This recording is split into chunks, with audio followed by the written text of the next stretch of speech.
This is part 2 of Wednesday. Content warnings include the use of firearms, fighting in action peril, potentially frightening monster scenes, a presumed character death, and a couple of wordy dirds.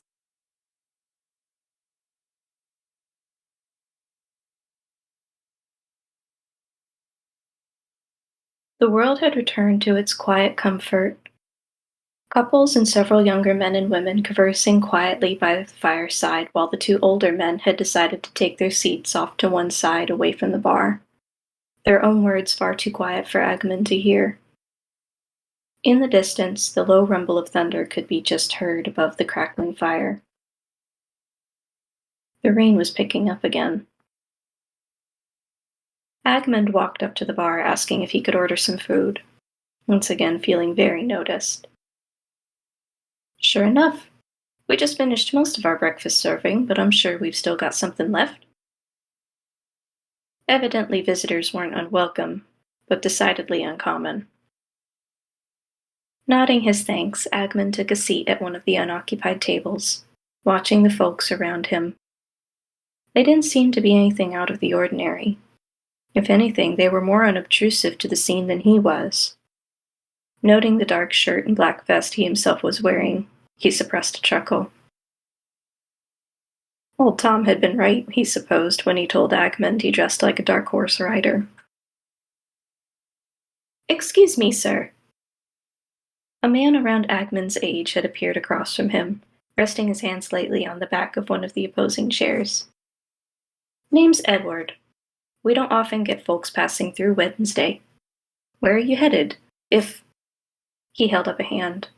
"If you don't mind my asking, that is." Edward's speech was very crisp. Agmund mused over him for a moment before replying. "Nowhere in particular," he said, relaxing some in his seat. "My name's Edmund." Edward grinned. "Pleasure to meet you, Edmund." Before Edward could speak again, though, the two men were interrupted by the doors of the tavern being thrown open, a figure obscured by a dripping hat and a duster coat not unlike Agmund's. Several people rushed towards the figure, who turned out to be a much older man. His hair, when no longer obscured by the hat, still had remnants of darker patches throughout it. Edward didn't leave his spot as the older man straightened himself. Agmund noted that the older man seemed winded as he tried to speak, but nobody seemed to have understood him. "Stefan, what is it?" A woman, also with graying hair, took one of the man's hands as several others tried to take his hat and coat. The man didn't respond, but instead locked eyes with Agmund and then Edward. Agmund felt a chill run through his bones as clear blue eyes seemed to see straight through him and into his soul. The eyes of a man who knew. Who knows? Batting one of the younger men away from trying to take his coat, Stefan, his voice thready, spoke. "It's back." The room froze. The eyes of several men and women widened, and Agmund saw several people whose hands had dropped instinctively to their firearms. Aside from the popping of the fire, nothing moved for several moments, until one of the younger men whispered, "It can't be back." As if a commandment had been issued, a high whistling shriek like wind through the mountain tops passed overhead. Then chaos. People scrambled to out lights. Agmund barely caught Edward's eye before the other man made a break for the front door, Agmund running for his own room. The two older men that had been speaking in hushed tones were now silent, but both wielding glittering firearms. Leaving the rush of people behind him, the whistling once more passing overhead as Agmund struggled with the key in the lock, willing his hands to stop their shaking. "Open, open, open, damn thee!" The key finally turned in its place, while the rumbling of thunder boomed deeper and closer, the shaking of the ground beneath his feet rattling everything around him as the window across from his open door, even through the blackout covering, lit with white light. Crack! Agmund felt the rush of sound and energy pass through him and the building as he pulled the rifle holster off the gun, turning instinctively to the window as he held the cobalt blue rifle with a vice-like grip. The whispered rush in the other room had turned into a multitude of shouts as Agman stared at the window. The white light from the lightning continued to flicker through the glass panes and around the edge of the covering. Reaching out a tentative and ever so slightly quivering hand, Agman pushed aside the blackout cover. And there, down on the ground a good several hundred yards, perched like a striking snake on a corner of a cattle pen, was living lightning personified. And a yell from several terrified voices. Woden! The creature was big, 15 feet tall at the least, but as it reared its blinding body up and the telltale maw of sharp, electrifying teeth became visible, clawed appendages white-hot and deadly also extended from its sides. Before Agman could blink, the rifle was up and against his shoulder and he was lining up his sights. As if on cue, the Woden turned and appeared to look straight into Agman's eyes as his hand stilled, and he pulled the trigger. The blast from the rifle was like a streak of lightning all on its own. Mixed with the shattering of glass was a terrifying light show. The white trail left by the projectile, a straight streaking shot to where the Woden had just been a moment before. Agman cursed, pulling a silver-cast bullet from his belt as he bolted through the hall and out past most of the remaining crowd. Bursting through the double doors and out into the middle of the muddied street, a small part of Agman's mind noting his horse was no longer outside the tavern, while the sharp sound of his rifle chamber closing resounded across the street. Later, worry about it later, not when Odin's spawn is on the ground. Rain drenched Agman and nearly blinded him more beyond the spots that already were dancing around his vision. Dimly, he noted that there were several dark and cloaked figures rushing down the street at various speeds. But as Agman gripped his rifle, a prickling sensation raced up the back of his neck. Dropping to one knee, instinct took over as the rifle once more came to his shoulder, and Agman fired as the Woden passed about a dozen feet over his head. The Woden screeched, with an ear-splitting roar as it turned sharply upwards, the silver streak left by Agman's bullet proving he'd grazed his mark. Agman didn't move. One knee sunk deep into the mud, and his hands gripping the stock and barrel of the rifle for dear life. He didn't want to be hunting Woden today. Why did I have to be good at it? But the thought was shoved aside, and once again Agman moved with alarming swiftness, ducking to one side and falling on one shoulder as a streak of white light crackled and scorched along the earth where he had been the moment before. A whistling passing over him in angered shrillness, the bright light of the Woden still visible through his closed eyelids. If not for the softness of the earth, Agman was certain his shoulder wouldn't still be usable with that kind of a landing. But he was back on his feet, soaked to the bone and loading another bullet into the chamber. Then from behind him, the heavier thud of mud-caked boots and the sound of several voices shouting to be heard over the pouring rain. Henry, go to the general store and make sure the power banks are off. Jerome, get back to the tavern. What about Anna? One of the men shouted. She's disconnecting the library from the power. Now go! From the corner of his eye, Agman saw the graying man who'd run into the tavern. On his other side, an equally soaked and appropriately terrified Edward. What's your plan, young man? The gray-haired man half shouted. You can't kill these things. Agman didn't take his eyes off the dark sky, the distant flashes of true lightning in the distance doing little to pierce the eerie blackness that was rapidly settling over the town. I have, and I've already wounded it. I just need a clear shot. How could you? We've got no time for this. Agman tore his eyes away from the sky, his eyes steady and calculating as he looked at Stefan. I need a clear shot and nobody underfoot. The older man shook his head, clearly not believing what he was hearing. Anything else? He asked, half incredulously. Yeah. Agman gave a nervous laugh. A prayer. Agman now stood by one of the empty horse barns, staring down the main side street of Wednesday.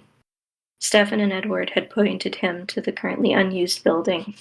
Stefan had made to follow Agmund, but Agmund had refused. The less people it can follow, the better. This hadn't made Stefan all that happy, but Agmund was unperturbed. Better a frustrated man than a dead one. The open doors of the barn led to a black maw of unlit emptiness behind him. The rain had somehow gotten heavier, and the Woden seemed to have momentarily vanished.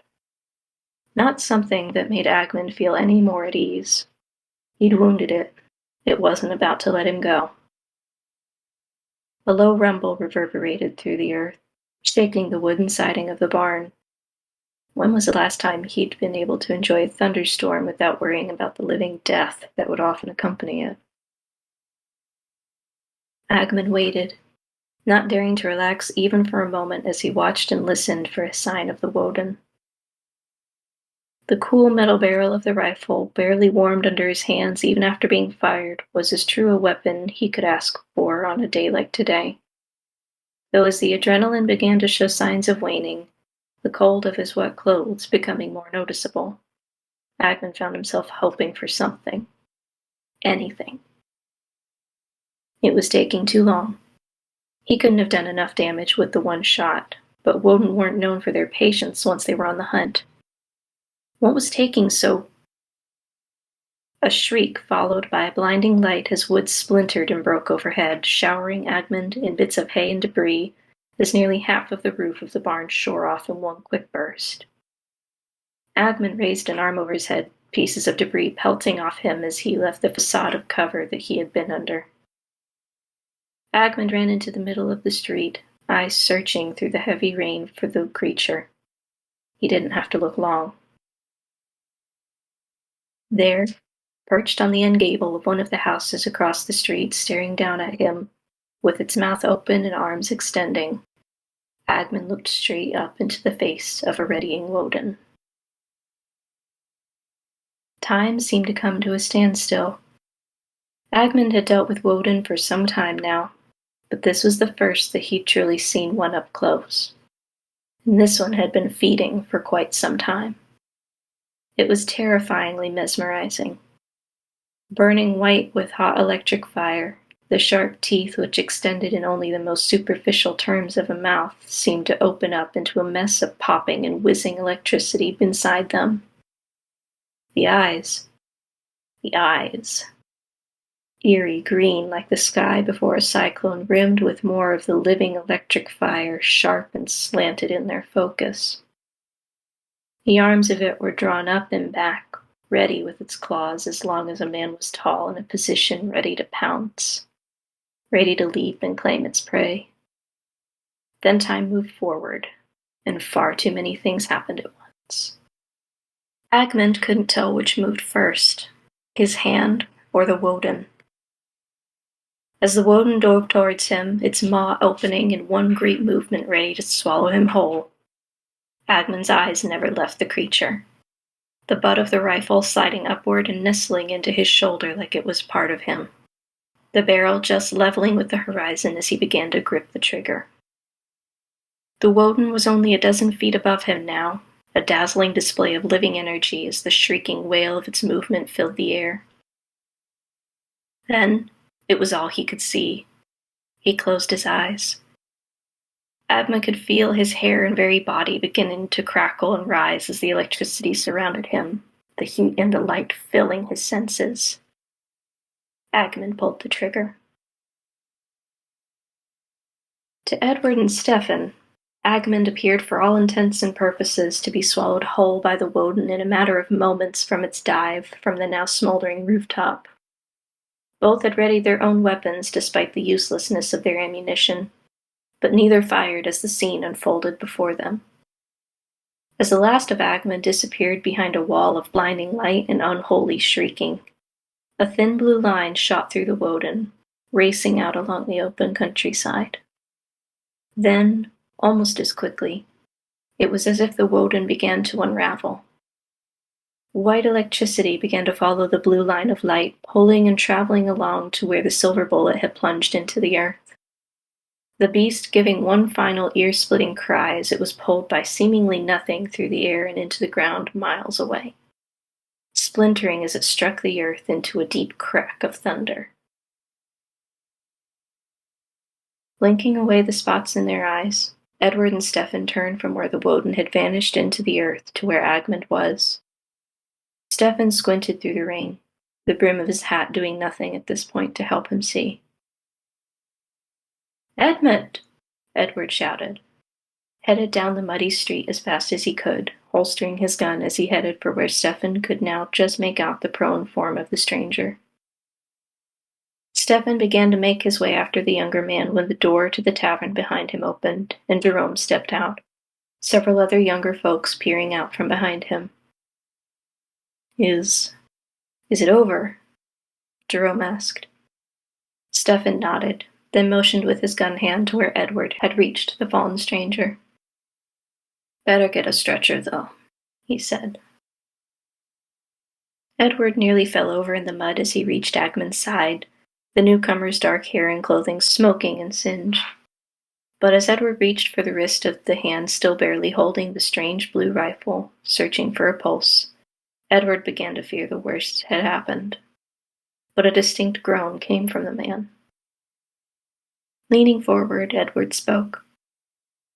"Edmund." A moment passed, and Edmund wasn't sure he hadn't just been hearing things.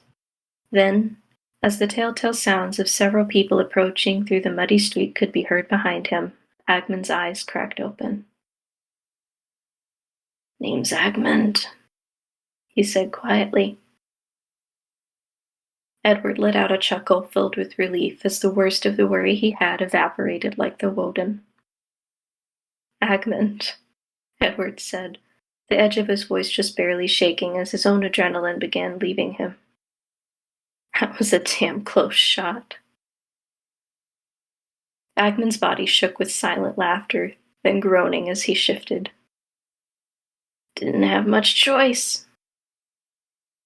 The others by then had arrived, a stretcher being held awkwardly as the group realized the stranger wasn't as deceased as they'd thought. "He's alive?" Stefan asked, unable to fully hide the surprise on his face as Agmund looked up at him. "And I suppose we won't be needing the stretcher after all." But Agmund only chuckled, his eyes closing slowly. The rain had begun to lighten, and he still gripped his rifle tightly in his right hand. He could just hear the voices of the men above him speaking, but the words were muddled. And there, lying in the middle of a muddy street, Agmund fell asleep. Agmund blinked as bright light shone into his eyes, shutting them tightly once he'd realized that's what was happening. Sunlight streamed through the uncovered windows, lighting up the honey-gold flooring and bouncing the same warm light all over the room he found himself in. Agmund sat up in bed, a plentitude of quilts making the process somewhat less graceful than he would have liked, a soft nightshirt surprising him as he pulled the covers back some. He sat there for a moment, looking around the space he was in. It wasn't the small room of the Midwalk Tavern. For one thing, it was easily twice the size, and had far more personal touches than a renting room. As his gaze finally landed on his saddlebags and his darker clothes, cleaned and draped carefully across a chair, there, propped up carefully beside them, was the blue rifle. Agmund sat staring as the sunlight danced off the metal in an uncharacteristic manner.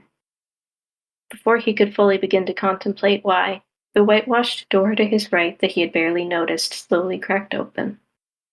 Then it opened all the way, revealing the graying woman Agmund had seen speaking to Stefan in the tavern. "Oh, good. You are awake," she said, her voice warm and cheerful as she entered. Stefan appeared in the doorway behind her as she approached the bedside. "How are you feeling?" Agmund stared, realizing for the first time that he could still speak. Fine. I feel fine." "That's good," Stefan said, leaning against the doorframe. "And surprising. Young Edward and I could have sworn that you'd been swallowed whole." Stefan, the woman chided, motioning to Agman to lean forward some, which he slowly obliged. The woman ran her hands through his hair for a moment as if searching, then, apparently pleased, gave an affirmative sound and let him lean back, smiling at him. Agman felt quite off guard. Thank you kindly, ma'am, sir. But if you don't mind my asking, where am I? Our home, the woman replied. I am Anastasia, but you may call me Anna. Everyone does. This is my husband, Stefan. Agman nodded to them both, shifting slightly in the overly plush bed. Agman Dagmar. Agmund, Stefan said, raising an eyebrow. Old name. Old family, Agmund replied. And that? Stefan motioned with his head towards the blue rifle. Old family as well? Agmund chuckled, shaking his head. Not in the way you'd think. I see, Stefan replied, moving so his wife could bring in a tray from the other room, a bowl of steaming soup and a mug with something hot in it as well. Perhaps you'd indulge an old man like me for some time then in a story, or an explanation. It's a bit fantastic, one might say, Agmund began, thanking Anna as she set the tray by the bed. But it's the only one I've got. Stefan's eyes sparkled amidst his stoic face, betraying his interest. As long as it's a true one, that's all that matters. Agmund nodded, feeling almost like he could fall asleep again despite having slept for quite some time already. He felt like he'd been hit by a power generator, which in a couple senses he nearly had. I'm gonna guess you're not the only one who'll want to hear it. You've got that correct, came a voice from the other room. Anna stifled a laugh as Edward appeared in the doorway beside Stefan, who seemed to ignore him completely. Edward has been eager to hear much about you, Agmund, Anna said, though perhaps we should wait till you are more rested. Agmund grinned in spite of himself. We'll see how far I can get before I finish this bowl of soup. But the soup ended up only half finished, and the beginning of a story only begun before Agmund had fallen back asleep, and the bowl carefully removed from his hands. He's an interesting man, Anna murmured quietly, setting the dishes back on the tray. Stefan only grunted quietly in agreement, stroking his beard as he watched the sleeping man from where he sat, Edward deep in thought in a chair beside him. Interesting man with an interesting story, Stefan finally replied, following his wife and motioning for Edward to leave the room in front of him, quietly closing the door as he left. That wasn't his first Woden, Edward remarked quietly. No, Stefan agreed, pausing with his hand still on the brass knob. No, and I doubt it will be his last.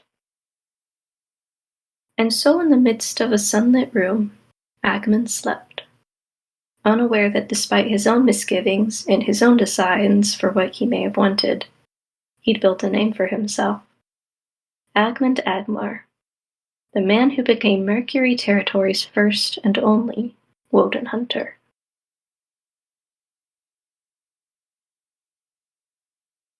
Oh.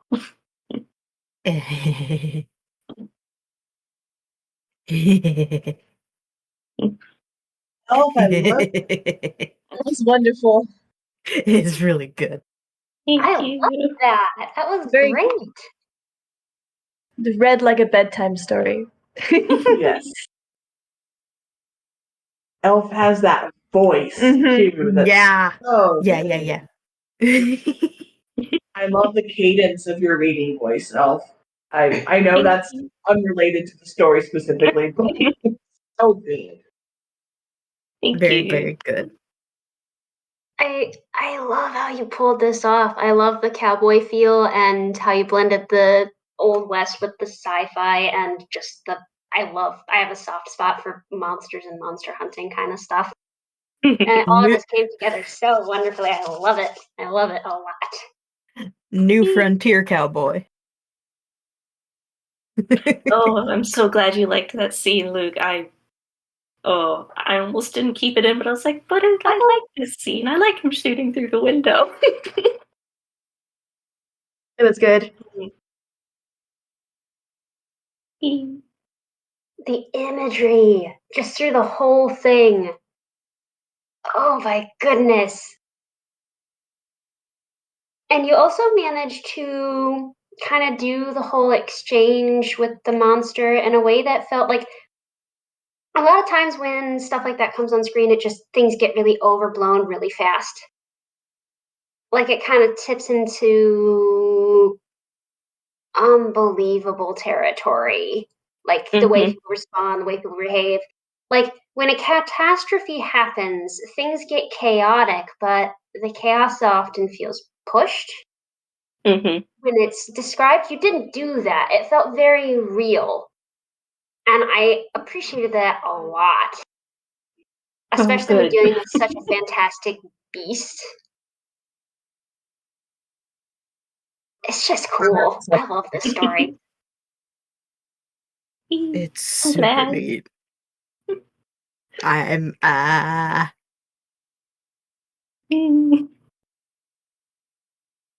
Oh.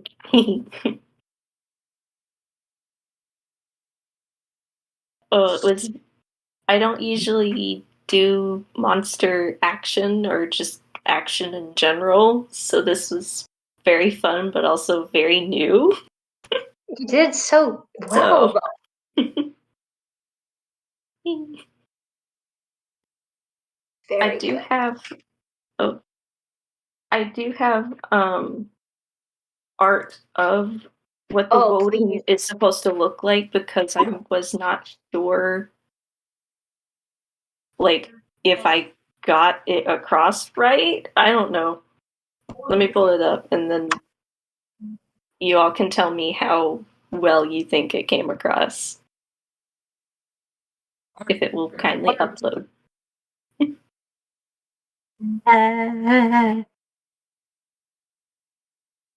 Lord. I keep seeing Smaxton Hand and my brain just immediately goes Saxon Hail! Which I'm guessing is the joke, but at the same time. Brain, if you could shut up for 2 seconds, please. Brain go, nope. Brain said, nope. Sorry, you're on your own. Too bad. Also, I just realized there's gonna one day be a clip of just me going Saxton Hail.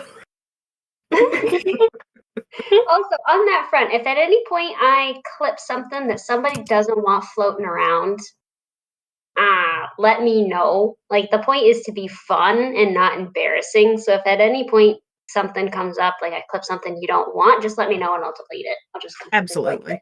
I trust you. Good memories only. Good memories go. only. There we go. There it is. The image finally. It's not even a Yeah, great no, but I picture, but whatever.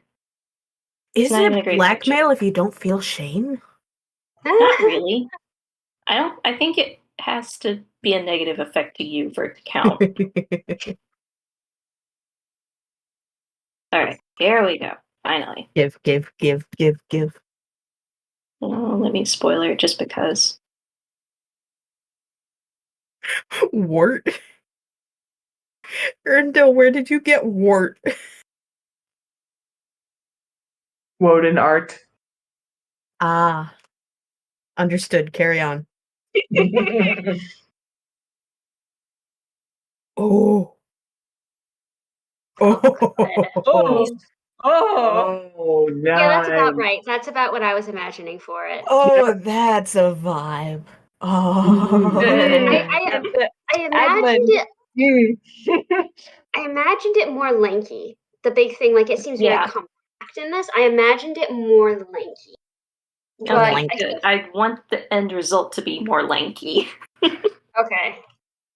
Oh my Yeah. gosh. I'm just bad at drawing lanky monsters, I but yeah, love good. your concept art. I love your concept stuff. It's super good. Here, I do have a better picture of the size comparison, though. Because the size comparison was to me like the big part. Yeah. Rattlesnake with arms. Rattlesnake with arms, oh my gosh. Lightning rattlesnake, but arms. Ooh. Oh no.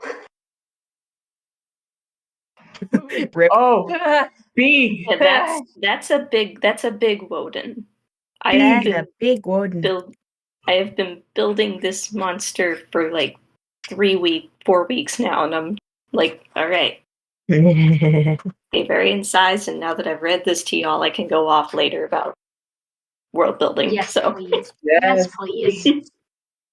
This is kind of the scale that I was imagining for this thing, like in the story, like roughly. It's really cool to see it, but that's kind of the size thing I was getting across. So good. you did good with that. Oh, I Yay. love this. It's so good. I love the. Snow said it earlier, but I'll just reiterate it. The cowboy western vibe like that you got across here is very good. I love it a lot. England.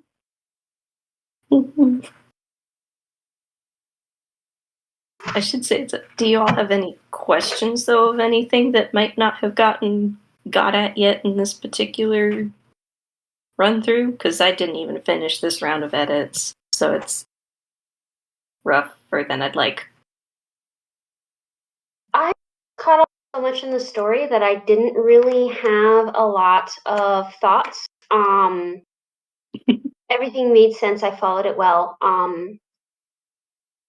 Of course, I've got a lot of questions about the world and what's going on because I want more of it, but like not a lot.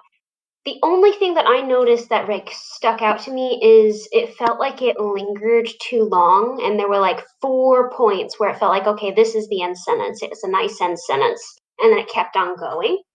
Mm-hmm. All the information you had in there was good, right? So it's not like anything was like inherently needed to be removed, but like the way it was paced and structured, it felt like it went along a little bit too far and hit enough points where you're like, okay, it's done, okay, it's done, okay, it's done. Mm-hmm. Which kind of made All the end choppy, but that's pretty easy issue to fix. There's no deep like narrative issue there. It's just a little wording tweak. All right, good. Arendelle, I do not understand your question. I'm sorry. I don't know what that means. I think it's a reference. Oh. Yes, the rifle will be expanded on in what will hopefully be a sequel short story to this one. So I look Yes. forward to writing that. That reference just flew over everyone's head. Well, Oh, I thought of another thing. I'm assuming okay. the next short story is going to be him telling his story and how he got to be who he is and what he is. Potentially in the order of the chronologically, yes. In order of what I have written, probably not. Okay. You may want to eliminate the part where he's like, I'll see how far I can get before I finish my soup, because it feels like either the end of the chapter and then the next chapter is going to be him telling the story, or like we aren't going to get to hear the story. And I was like, well, darn it, when it just kind of Yeah. glazed. So I feel like that. Oh, keep going. I don't think that's inherently a bad storytelling mechanic, but I think in this moment it doesn't have the effect you're wanting. Like it doesn't help you wind down toward the end. It kind of feels like you were going somewhere else and be like, oh, wait, we're not going there. Okay. Well, drat. Mm-hmm. Yeah. When I wrote this originally, it was a self-contained tiny story.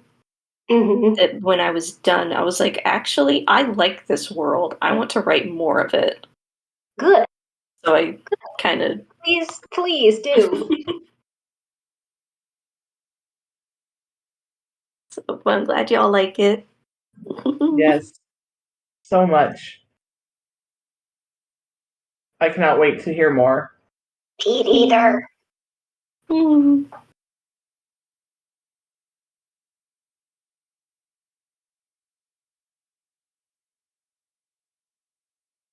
All right. Does anybody have any last thoughts or comments for Elf?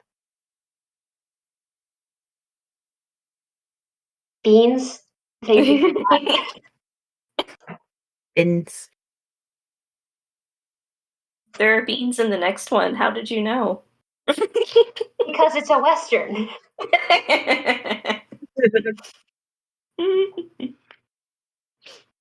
What Western is a Western without beans?